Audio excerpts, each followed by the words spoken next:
Quando eu gozei, eu fiquei tipo, eu vi que tinha rolado mais ou menos, só que eu fiquei meio que querendo esconder dele, assim, porque eu também não tinha entendido direito. E aí depois quando ele viu, Vamos fazer de novo.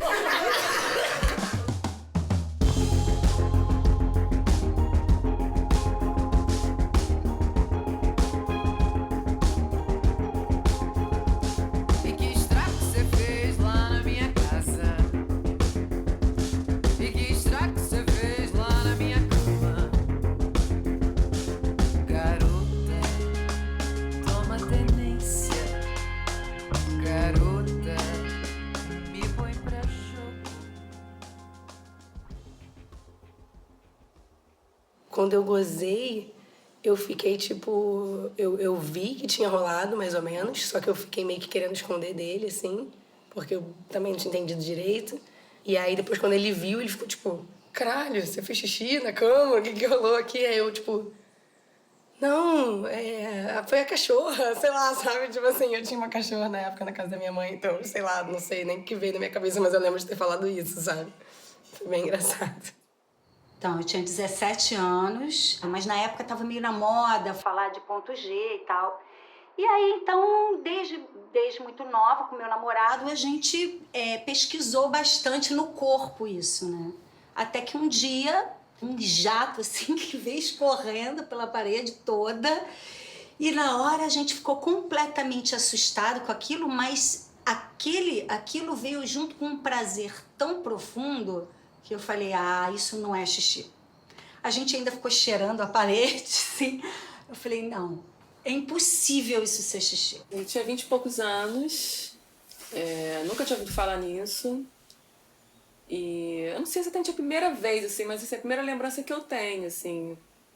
Eu tinha uma namorada, assim, acabou transando, assim, em pé no corredor.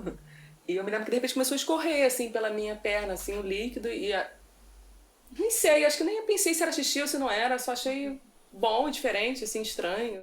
Foi agora, esse último mês, que eu comprei um vibrador. E aí fui testar meio assim, totalmente de alegre, só pra ver o que rolava. E de repente, enfim, eu gozei e molhou tudo. E aí eu pensei, bom, vai ver que é porque eu lavei no dia anterior. Eu tinha lavado assim antes de usar. E deve ter ficado água dentro. Aí eu fiquei assim, tipo, batendo a parada pra ver se saía mais água, achando que tinha água dentro e tal. E não tinha água nenhuma.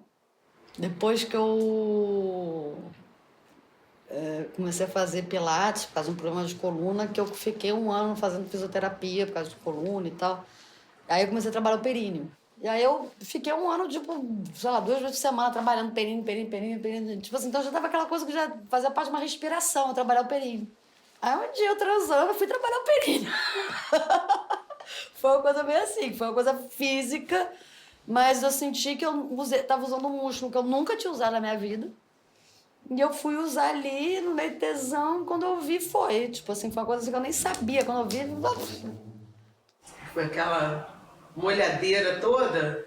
Fiquei sem graça, veio aquela coisa de xixi, será?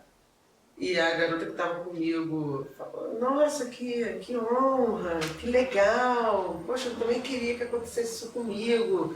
O nome disso é ejaculação feminina. Pô, muito legal. Aí eu acho que aos 27, mais ou menos, eu li numa revista sobre.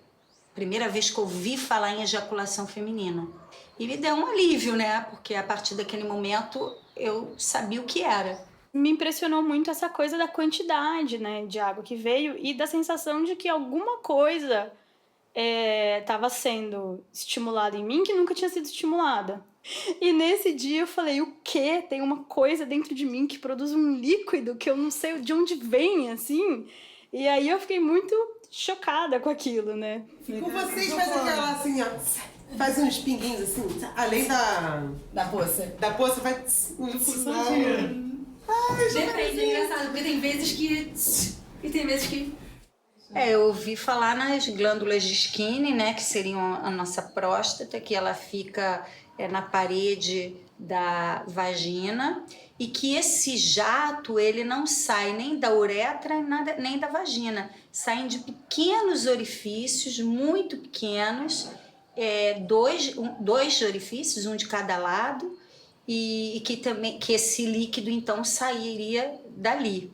Alguns falam que durante a excitação essa glândula ela vai inchando e que por isso por isso acontece esse jato.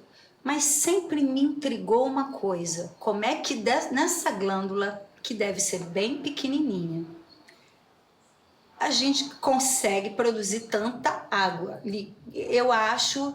Eu não consigo entender isso. Eu ainda não consigo entender de onde sai todo esse líquido, porque é muito líquido. Gente, como é que a gente não seca, né? Nossa, Como é que seca? eu bebo água no meio e gozo mais. Às vezes eu fico com medo de ficar desidratada. Eu jamais. Então, eu lembro até que uma vez numa viagem a gente, super curioso, começou a procurar na internet, assim, né? Tipo, mas o que é isso? Aí na época eu até decorei, sei lá, era tipo 80% de água e 10% de, sei lá, alguma coisa que tinha no xixi também, ureia, uma parada assim. E aí eu comecei meio que matar minha curiosidade também pesquisando um pouco, porque não sabia como, né, sei lá, onde procurar. Assim, por que a gente não fala sobre isso, né? Fiquei meio que me perguntando isso. E aí, quando o meu companheiro veio e falou squirt, né? E eu falei, gente, por que eu não sei isso, sabe? Porque eu acho que a gente não conhece nosso corpo.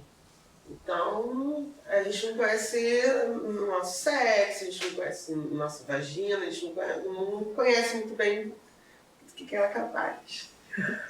Então, quando surge uma coisa que não é corriqueira, que, né, nem todo mundo já experimentou, pelo volume de líquido, pelo cheiro ser diferente. E é diferente também de xixi, mas a gente duvida, né? Que a gente está vivendo, né? Foi uma época que eu até duvidei também do que estava acontecendo comigo, porque muitas das pesquisas que eu li tinha a ver com isso. Tipo, muitos médicos dizem que é mentira. Tipo assim, como é que você sabe, sabe? Você não sabe disso. Tudo que eu lia, assim, era mais textos, assim, de pesquisa científica. E as pesquisas eram sempre muito inconclusivas ou contraditórias, assim. Uma dizia, até da quantidade, dizia que são poucos mililitros, dizia que era muito, assim. Então a quantidade, assim, nunca havia consenso sobre a quantidade, a consistência, qual órgão que produz, se todas as mulheres podem ter, se é xixi, se é um orgasmo, assim, o que eu lia na internet era sempre, assim, pesquisa científica e muito nesse sentido, né? Não conclusivo. Então, passei a me interessar mais, não pela uma suposta verdade científica, mas pela experiência das mulheres que também têm isso, né? Também ejaculam. Gente, olha, eu vou dizer uma coisa. Eu nunca tive essa oportunidade, a não ser no dia lá, de trocar com outras pessoas que ejaculam. Isso é uma coisa que eu vivo há anos atrás de parceiras. Porque é uma coisa muito solitária. Pelo menos para mim foi durante muitos anos. Se a gente entender que no século XIX ainda não se sabia praticamente nada sobre o útero, é impressionante como a medicina está pouquíssimo interessada na sexualidade feminina. Perguntei para uma ginecologista o que ela sabia sobre ejaculação feminina. Ela disse que nada. Aí eu perguntei se ela nunca tinha estudado em um livro de medicina. Ela falou não, nunca tinha visto absolutamente nada a respeito. Aí ela falou, sinal que não deve existir. Aí eu falei para ela, mas você nunca viu na internet vídeos, inclusive? Ela falou, você acredita no que está na internet? Já conversei com alguma amiga que perguntou para ginecologista. Não foi você? Foi? Então é isso. Que negou a existência, né? Isso que é incontinência urinária. Incontinência urinária, né? Incontinência urinária interessante essa, né? Que só dá quando você trepa. Sensacional. Vou trepar de fralda agora, então. Mas uma coisa que eu pensava assim, quando eu lia que era xixi, eu pensava assim, gente, mas se for xixi, foda-se, porque é gostoso. Se for um prazer enorme fazer xixi na hora do sexo, também pensava isso, assim. Pouco importa se é xixi ou se não é, importa o prazer que dá, né?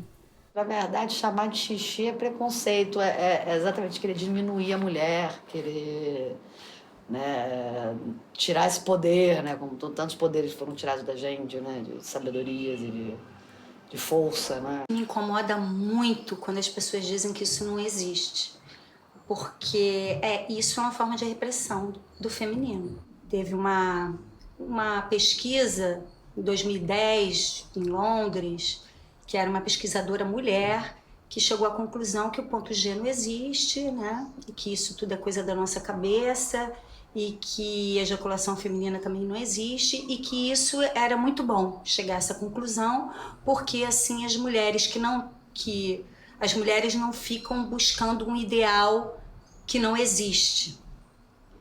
Só que eu interpretei isso de outra maneira. Eu interpretei como: vamos continuar caladinhas e vamos continuar nas nossas ignorâncias e silêncios, porque assim a gente ameaça menos, porque a gente não tem prazer, a gente não está na nossa potência. Eu sentia, né, empoderada até quando eu comecei a saber usar melhor o meu corpo e atingir esse jorro e tal, de esse empoderamento que o homem tem com o pau. Eu falei, porra, aí eu comecei a entender os homens um pouco, que eu falei, porra, eu tenho esse poder também. Talvez por isso a minha verve científica tenha falado mais alto quando isso aconteceu, porque na hora o que eu pensei foi, muito importante falar sobre isso cientificamente, assim, né? Sobre o desconhecimento científico em torno desse tema, assim, né? E isso tem a ver com várias coisas, tem a ver com falta de mulheres nas ciências conhecidas como hard, né? Falta de investimento em pesquisas que têm a ver com as coisas femininas, né? Que não sejam para reprodução, né? Porque é isso, né? Porque o nosso corpo funciona para reprodução, para as outras coisas ele já não é mais, né? Ele já não serve mais tanto, né? Não tenho o menor pudor, pelo contrário, eu acho necessário falar sobre isso. Mas muitas pessoas se incomodam também. Acho que por aquela questão de eu não ejaculo, então eu tenho um problema, ou, né? Então tem aí um tabu das próprias mulheres de quererem conversar sobre isso. Mas se a gente entender que é só uma questão de prática, de conhecimento, de autoconhecimento, eu acho que as mulheres deveriam mais querer saber sobre isso, né? Um momento, assim, da minha vida, eu já pensei sobre essa questão de se eu contar pra alguém, vai ser quase como se eu estivesse me gabando, né? Tipo, olha o que eu faço, né? Porque eu acho que é por causa do mito da parada, né? De tipo, nossa, parece que é tão incrível. Se você faz, você é tipo uma pessoa evoluída, né? Eu acho que a gente não pode ficar com tanto receio dessa história de parecer uma coisa que a gente tá se gabando, porque eu acho que, sei lá, provavelmente as primeiras mulheres que disseram que sentiam prazer com sexo também Deviam parecer putas. Parecer isso. Nossa, gente, a gente tá nesse lugar. As primeiras mulheres que assumiram o prazer foram chamadas de putas. Eu acho que tem um fator psicológico. Eu acho que tem um fator de você se libertar, você se permitir, de você ousar, né? De você ser livre na cama, de você ser dona do seu próprio corpo, do seu próprio prazer. Porque em muitos momentos é tabu pra mulher gozar e jorrar e tá feliz e tipo, que é isso, ela é vista como puta. Né? Tipo assim, eu acho que pra hétero deve ser mais difícil. Pelos homens machistas babacas que a gente tem nessa sociedade. Deus me livre. Graças a Deus eu sou homossexual. Tipo, você me salvou. Né? Tipo, não, o meu processo não é hétero nem é homo, é eletrônico. A gente ficou, assim, no meio dessa night e a gente foi pra um carro, assim, que era um carro grande, do namorado dela e tal. E a gente meio que começou a ficar lá no carro mesmo e a gente descobriu, tipo, que as duas... sei lá, faziam um squirting. E aí as duas, tipo, a gente meio que molhou o carro todo, assim. Aí o tapete do carro ficou todo molhado. E foi super engraçado. Eu acho que meio que, tipo... acho que é um lugar até meio feminista, assim, de, tipo... de autenticar, assim, o que eu tive me relacionando com outra mulher, assim. Porque pra mim não acontece só com penetração. Não precisa de penetração. Comigo só com penetração. Comigo não precisa, não. Não, de dedo, né? Claro, Deus me livre outra coisa.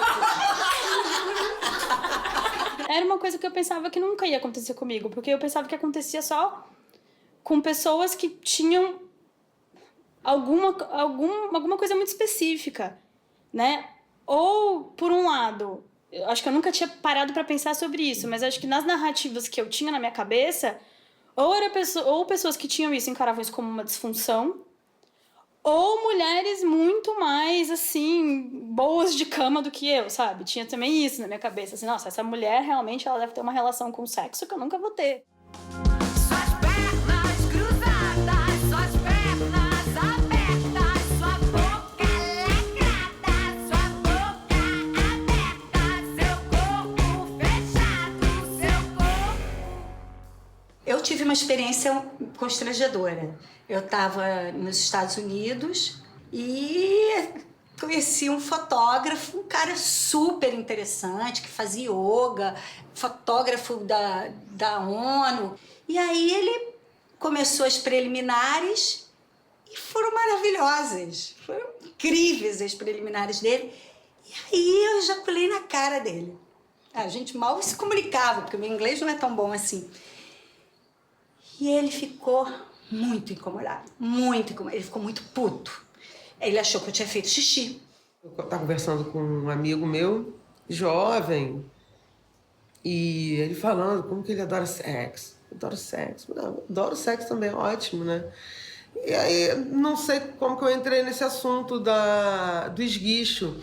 Aí ele falou assim, ele é heterossexual, tá?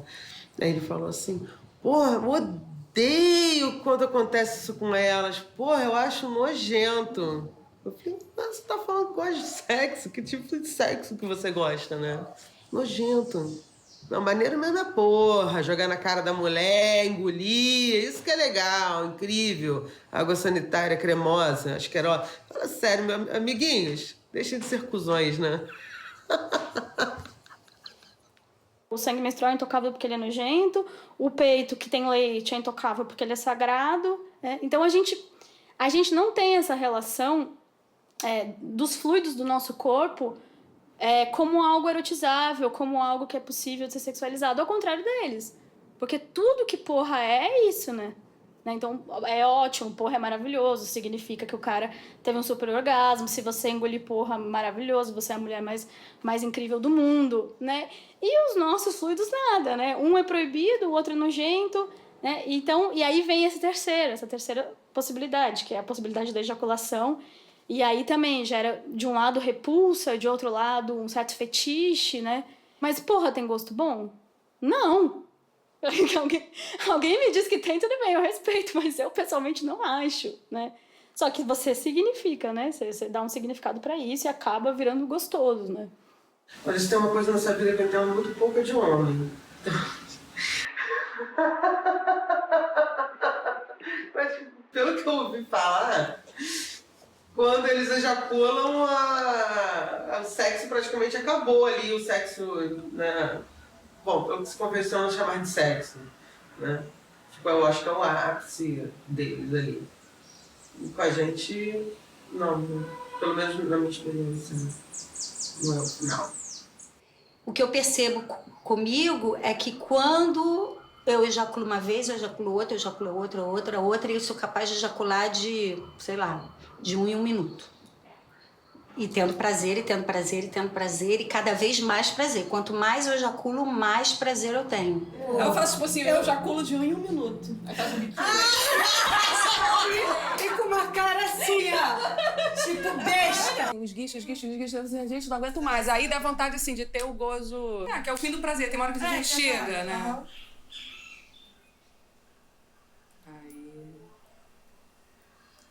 Pra isso, acho que tem técnica. Sabe, quando você goza, é aquela coisa que acaba. Você tem um prazer que, né, em francês fala petit mort, né, da morte. Acaba, né? E o jorro, não. O jorro, você tem aquele prazer, ele é contínuo. Tipo assim, você vira... o Munhá, né? Vida eterna. Aquela coisa. Você tem o prazer e você fica... E vai, você não morre. Você vai. Então, se for ficando, se o parceiro não ejacular, ou quando eu tenho parceiros que conseguem manter um tempo, eu fico, sei lá, devo ejacular umas 20 vezes. Homem não ejacula 20 vezes. Meu Deus! Forever. Agora, É isso mesmo. um incômodo pra mim logo que eu tive essa experiência, e aí veio esses dois termos, né? O tal do... Eu não sei se fala skirt, como é que se fala em inglês. E a ejaculação feminina, e as duas coisas me incomodaram, assim. Porque era um termo em inglês difícil de pronunciar, né? Então... E o outro porque era um termo que comparava para um processo que acontece com o nosso corpo como análogo do homem, né? E por que precisa ser assim, né? Se fosse a mesma coisa que saísse, se fosse um esperma com sêmen, né? Mas nem é outra coisa. Então, assim, a única coisa em comum que essas duas coisas têm é o fato de que elas acontecem junto com o orgasmo, né? De resto, elas são totalmente diferentes, né? E aí, enfim, então pra mim não faz muito sentido chamar de ejaculação feminina, a não ser que a gente comece a chamar deles de ejaculação masculina. Aí simetriza, né? Porque acho que a ausência de nome também diz muito sobre isso, assim, né? Esse nome que só existe quando comparado ao corpo do homem, né? É um nome bem ruim. Porque a gente fica achando no limite que talvez a gente nunca tenha gozado como eles gozam, né? Porque se só de vez em quando a gente tem a ejaculação, então o nosso gozo é incomparável ao deles, né? Então, acho que precisava se criar, assim, esse nome. Se alguém tiver uma ideia melhor. Ejaculação feminina. Eu dou esse nome. Hoje em dia eu chamo mais de gozar mesmo, tipo... Eu chamo isso de esguicho. Na minha intimidade, eu chamo de aguinha. Jorro. Eu chamo de jorro. Tem gente que chama de esguicho, né? Eu falo que é um jorro, assim. Do esguicho, eu gostei do esguicho. Eu acho que eu vou adotar esse. E se eu achar tua fonte escondida, te alcanço em cheio o mel e a ferida, e o corpo inteiro feito um furacão, boca, nuca, mão, e a tua mente não. Pra mim, essa fonte escondida pra mim há muito tempo já. Eu acho que Cássia não gravou isso à toa. Eu não vou. Você vira o ser eterno. O ser de vida eterna. Aí você fica ali naquela morte, naquela sensação de morte, eternamente. Gozo ostentação é muito bom. Sexo ostentação. Sexo ostentação. Porque eu não sabia ainda direito regular o vibrador, agora eu tô sabendo. E foi tipo assim, eu coloquei na potência máxima, foi tipo... Zzz, ah! Aí eu levantei a toalha assim, caramba, passou da toalha. Aí levantei o lençol, gente, passou da lençol. Gente, será que passou do colchão? Aí eu fui embaixo da cama, assim, tinha um estrago e tava pingando do estrago, assim. Acho que foi muita quantidade. Ah, não acredito. Ah, que horror.